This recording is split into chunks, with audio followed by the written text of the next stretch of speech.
Yes, mjebali bannange jonna gye mutuusaako engalo. Let me hope you all doing fine. As I told you, or as I promised, that at least I'll be coming out with an audio daily until the day of elections. Naye nga byomanyi ebyange, sinze muntu ajja n'ayogera bwogezi oba nti sabula. Most of the time njagala nnyo ebintu ebikwatagana ne figures, start research. Olwaleero nzine information eri very important nga buli munnayuganda yenna yandiyagadde okumanya ekituufu we tuyimiridde ku ground n'ekigenda mu maaso. Bobi Wine, Honorable Kyagulanyi Ssentamu ayimiridde wa mu bawagizi? Museveni ayimiridde wa? Ani ali likely okuwangula? Naye nga bino tetubijja mu campaign ze tulaba, sibijje ku social media, wabula zino figures muve ku bino ebyaba Andrew Muwenda, wabula eno research yagenda ku ground nga wogenda ogiwulira. Yagenda ku ground bulungi nnyo era nga yakolebwa one of the best mu Uganda, one of the best researcher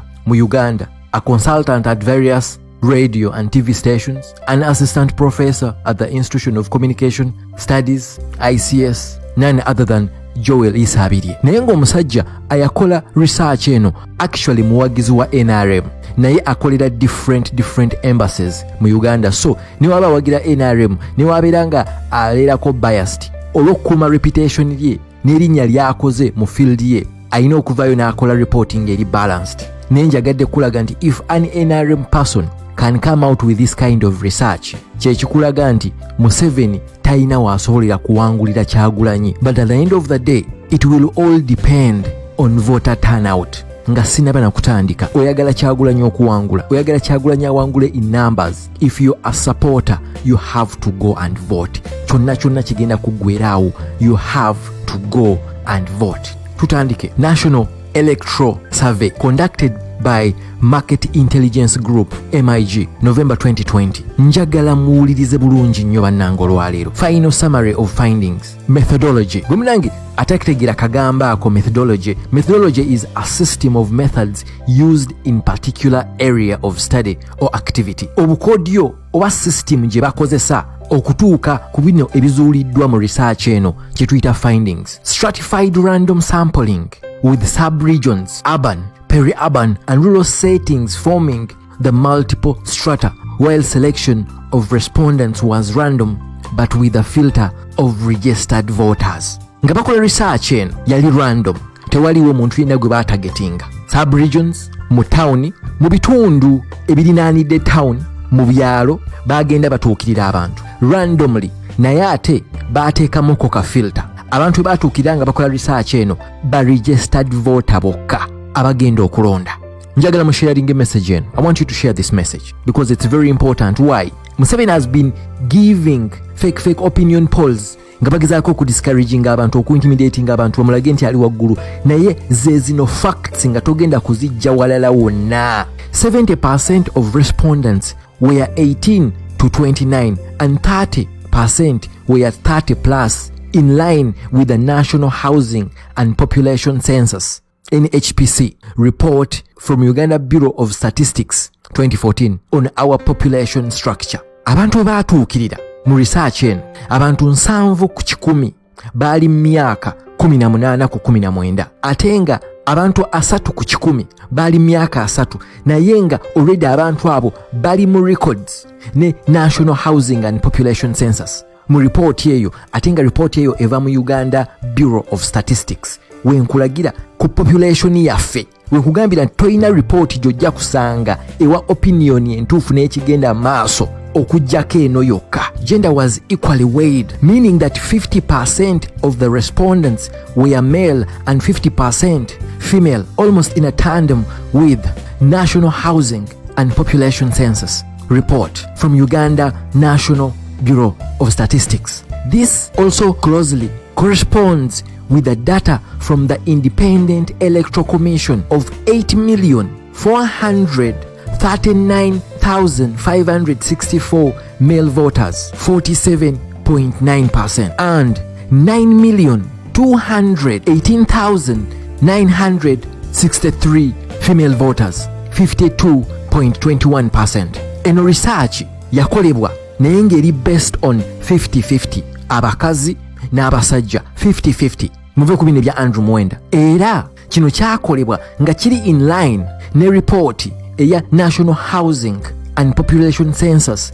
okuva mu Uganda Bureau of Statistics report 2014. Era nga kino kiri in line oba it corresponds from data owa Independent Electoral Commission ngali based ku milioni 8 plus male voters 47.9% abasajja ne milioni 9 plus abakyala abalonzi nga bo bali 52.21%.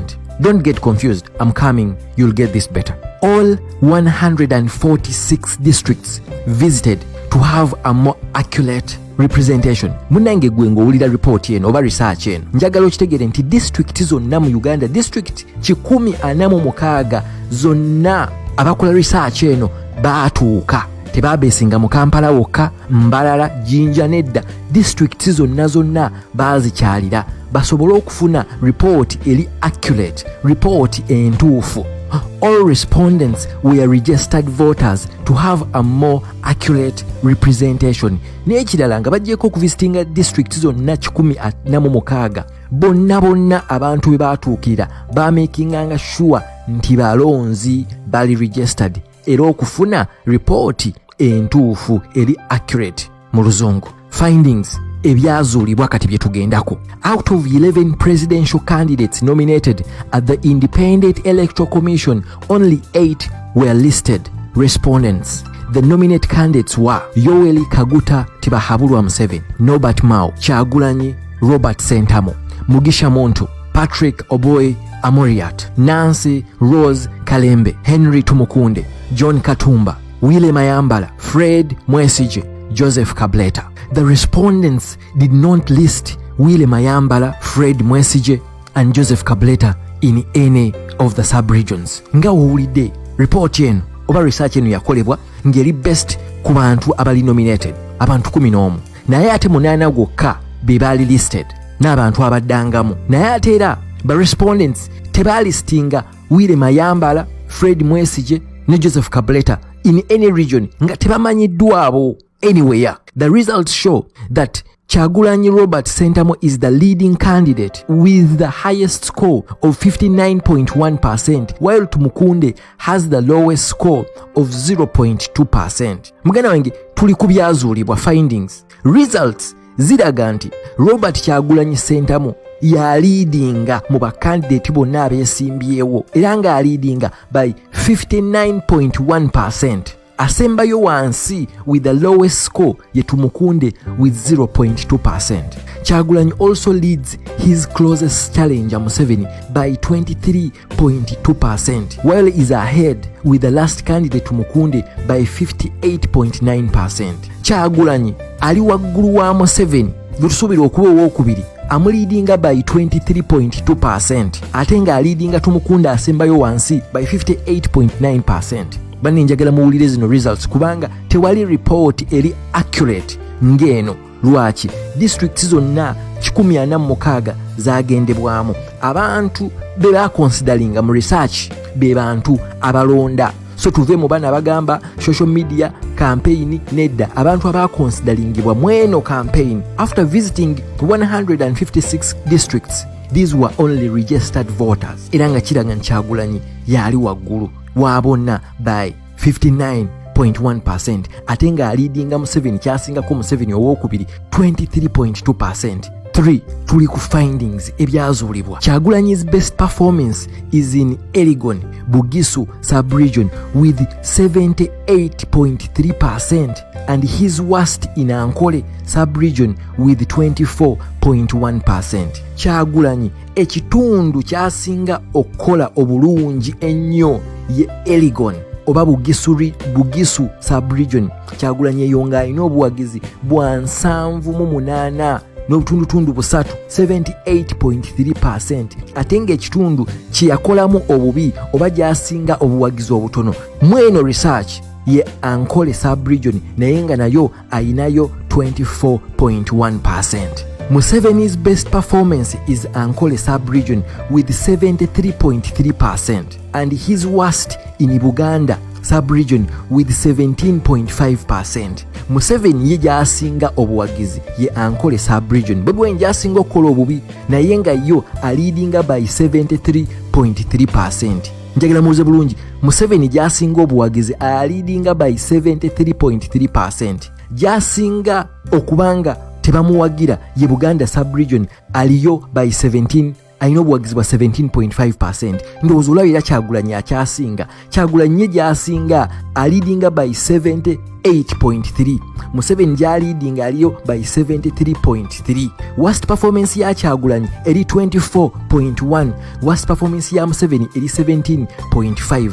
Era Bobi Wine aba akyakola bulungi nnyo. Amuriatis best performance is in Teso sub-region with 17.5%, and his worst is in Karamoja sub-region with 0.8. Amuriat wa FDC gy'asinga obuwagizi nga ye ali ye Teso sub-region nga alina 17.5%, gy'asinga okukola bubi ye Karamoja sub-region with 0.8%. Katumba's best performance is in Buganda sub-region with 4.6%, and his worst performance is in Acholi sub-region with 0.8%, and Ankole sub-region with 0.8%. Gy'asinga okubayo n'obuwagizi ye Buganda ayinayo 4.6%.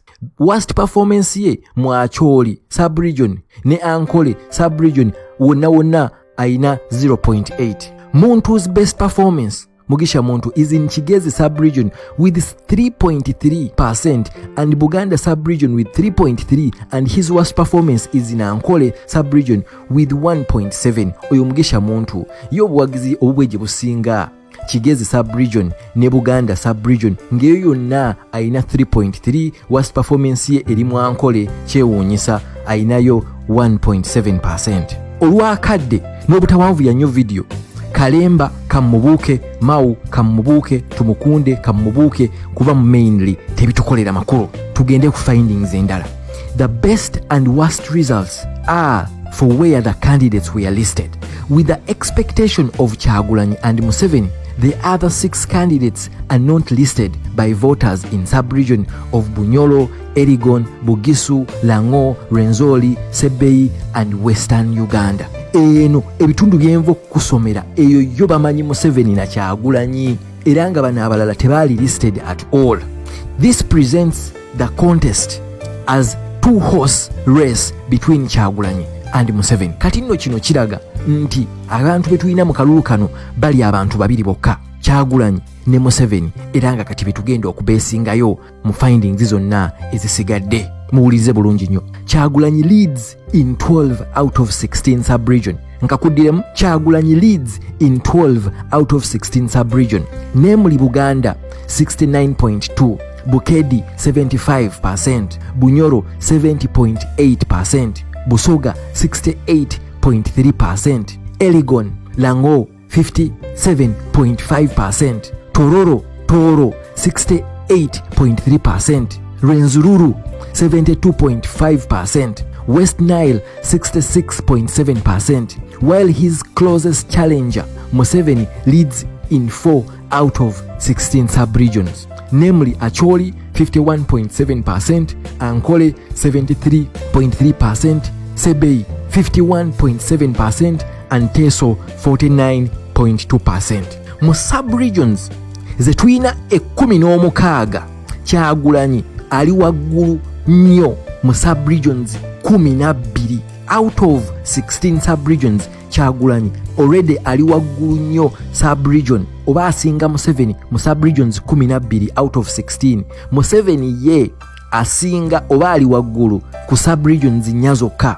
Kyagulanyi ali waggulu mu Buganda by 69.2%, Bukedi 75%, Bunyoro 70%, Busoga 68.3%, Elgon Bugisu 78.3%, Kampala 72%, Karamoja 53.3%, Kigezi 44.1%, Lango 57.5%, Toro 68.3%, Rwenzururu 72%. Naye margins muziwulira nga za waggulu nnyo 72.5%, West Nile 66.7%, while his closest challenger addako nkugambye sub-regions tulina 16. Kyagulanyi ali waggulu nnyo mu sub-regions 12 zonna amusinga, naye eno research eraga nti Museveni ali wagguluko mu sub-regions 4 zokka.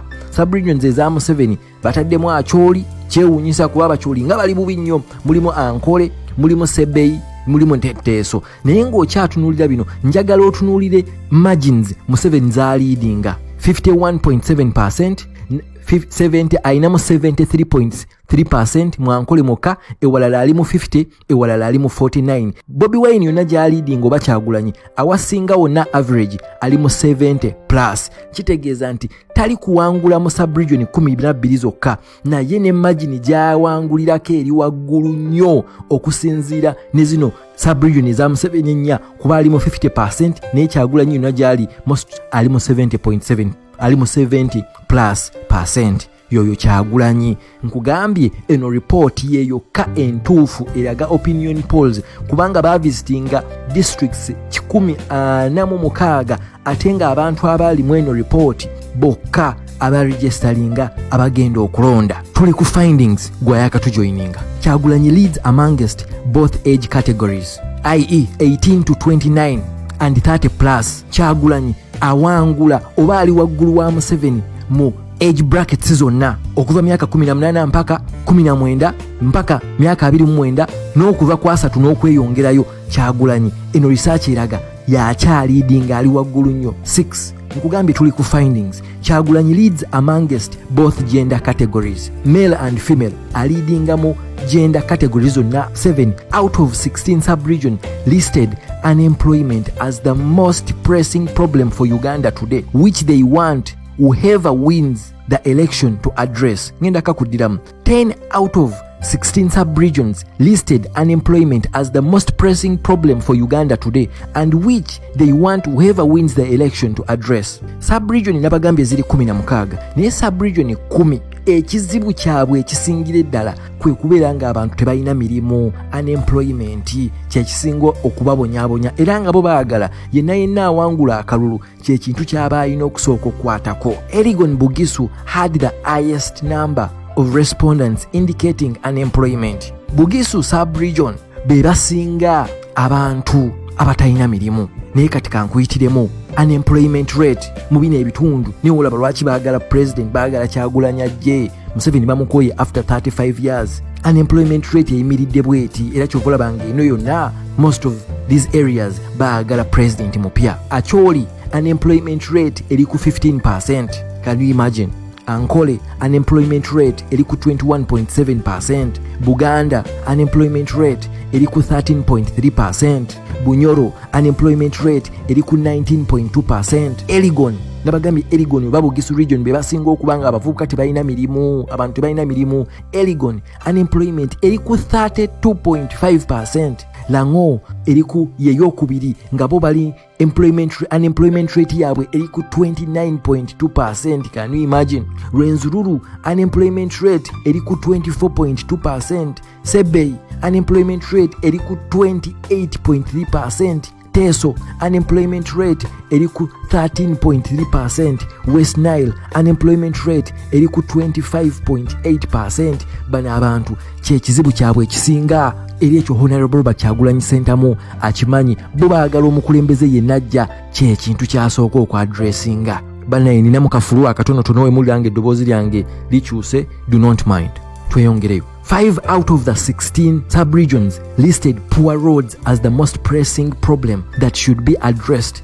By poor roads, they mean roads within their communities and not the major highways. I have to repeat this. 5 out of the 16 sub-regions listed poor roads as the most pressing problem that should be addressed. By poor roads, they mean roads within their communities, not the major highways. Sub-regions 10 mbagambye zo zalistinze unemployment. Sub-regions 5 bo obuzibu bwabwe enguudo mbi nnyo, naye ate se enguudo zino highway Museveni z'abadde ajja nga yeewola ssente ng'akola. Bagamba enguudo ezo eziri mu community zaabwe, era nga bye bino ebitundu bye byalistinze nti enguudo kyekizibu kyabwe ekisinga. Bukedi poor roads 21.7%.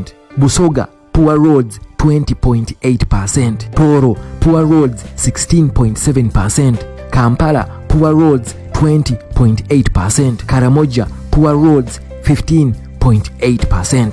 nakugambye ziri subregions 16. subregions 10 ekizibu kyabwe ekyasingidde ddala kyebaagala omuntu yenna afuuka president addressinge unemployment. subregions 5 enguudo mbi kiba kitegeeza wabulayo subregion emu. 1 out of the 16 subregions listed poor health facilities as the most pressing problem to be addressed.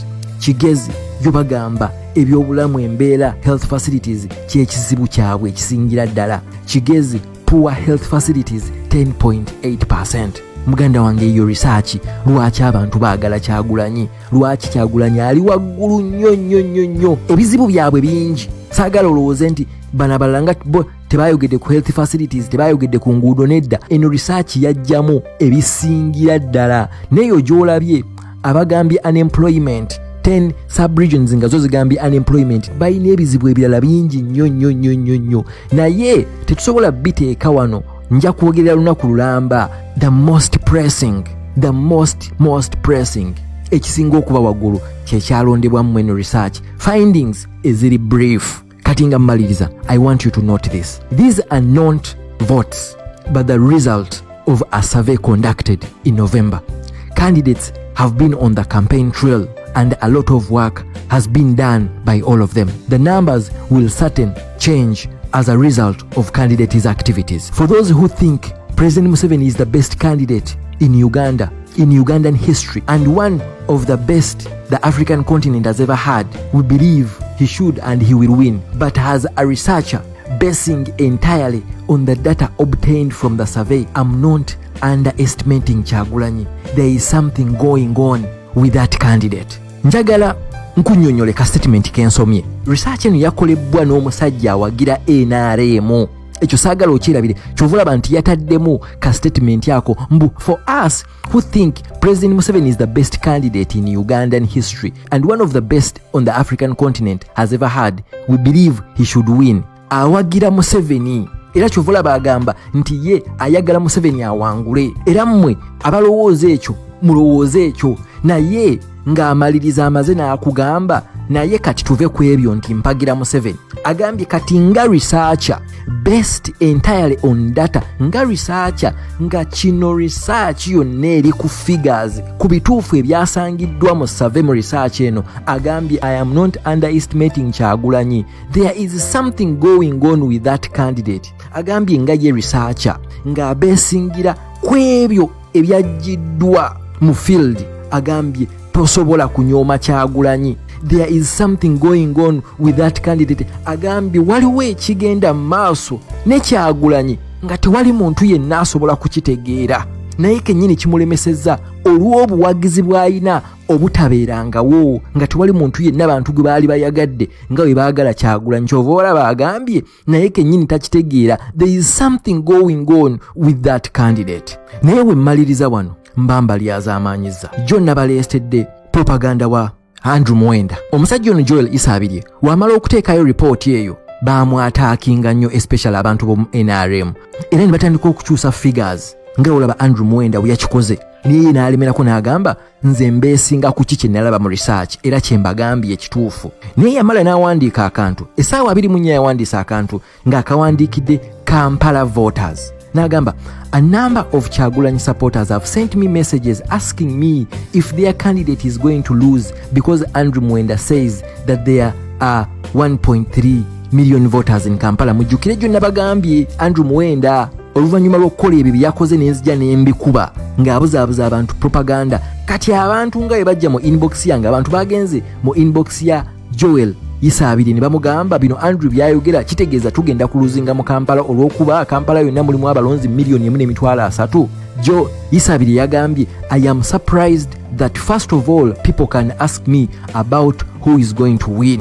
Nti naye yeewuunya okuba nti abantu bamubuuza ani agenda okuwangula. Well, I have no idea because Uganda has not yet voted. But I personally abandoned these armchair analytical positions that Kyagulanyi is a Kampala or Buganda candidate after I saw data from the sub-regions derived from data from the research we conducted. Agambye ye yava muono poko bano ba Andrew Mwenda abatuula ku ntebe mu studio ne batandika okwogera bino si bigambo byange. Omusajja yagambye I personally abandoned the armchair analytical positions. Batuula butuusi mu office n'agamba ye yalekerawo birowoozaako okugamba nti Kyagulanyi ali mu Kampala ne mu Buganda oluvannyuma lw'okulaba data ayava mu sub-regions zonna nga wenzi basomedde nti Kyagulanyi ali waggulu nnyo mu sub-regions 12 out of sub-regions 16 ze tulina nga nenya Museveni mwabagamba nti aliidinga ali mu 50%, kyokka ate 12 Kyagulanyi za aliidinga zonna ezisinga ali mu 70%. Omusajja n'agamba y'okuva yalaba data bino ebya Andrew Muwenda ebya armchair analytical position ye yabivaako. Joel Isabirye ayongera n'agamba anyone is free to wish away that research and wait for the election day or take it for what it is and fix the ground. The Kyagulanyi support based on the research we conducted is nationwide. He has 12 out of 16 sub-regions under WAPs. So I would not rely on any analysis done from an office in Kampala that is focusing on Kampala only to arrive at prediction on his eventual electoral outcomes. Agambye ye mu research gye yalaba Kyagulanyi ayagalibwa. Kyagulanyi alina obuwagizi nationwide mu Uganda mwonna era kyova olaba sub-regions 12 zonna ziri mu ngalo ze. Sub-regions 12 out of 16 zonna ziri mu ngalo ze.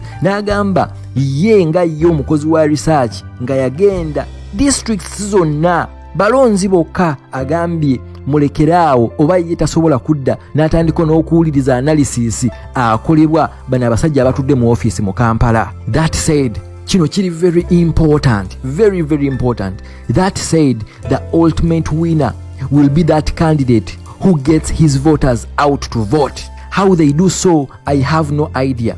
Best rest assured that both Museveni and Kyagulanyi have voters from border to border.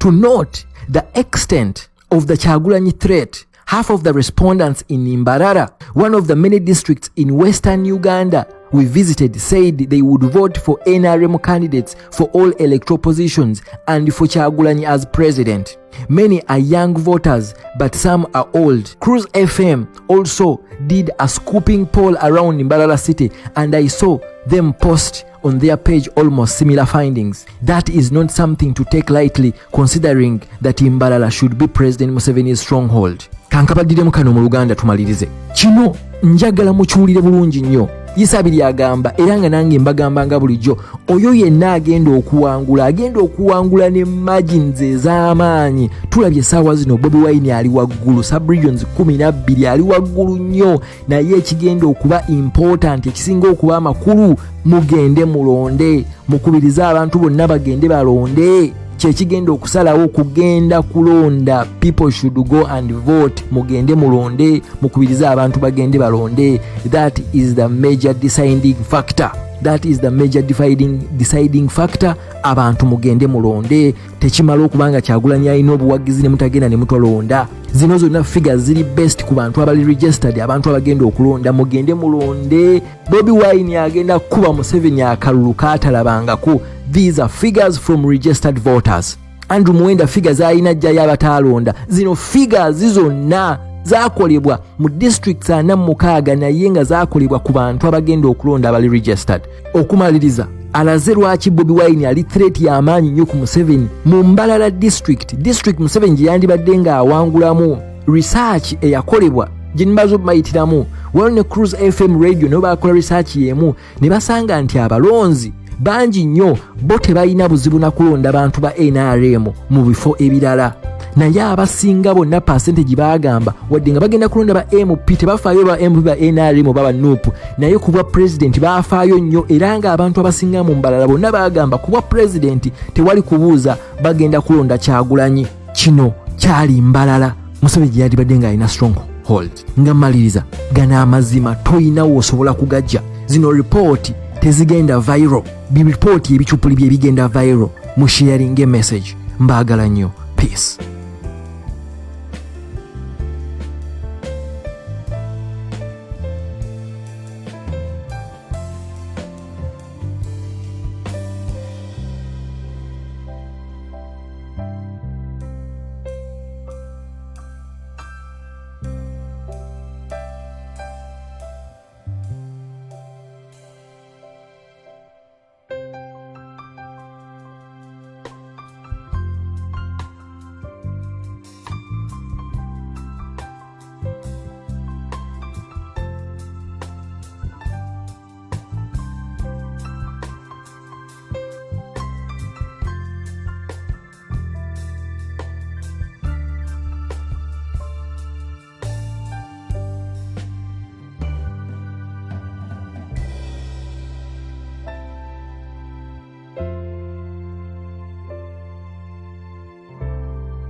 Yes, mjebali bannange jonna gye mutuusaako engalo. Let me hope you all doing fine. As I told you, or as I promised, that at least I'll be coming out with an audio daily until the day of elections. Naye nga byomanyi ebyange, sinze muntu ajja n'ayogera bwogezi oba nti sabula. Most of the time njagala nnyo ebintu ebikwatagana ne figures, start research. Olwaleero nzine information eri very important nga buli munnayuganda yenna yandiyagadde okumanya ekituufu we tuyimiridde ku ground n'ekigenda mu maaso. Bobi Wine, Honorable Kyagulanyi Ssentamu ayimiridde wa mu bawagizi? Museveni ayimiridde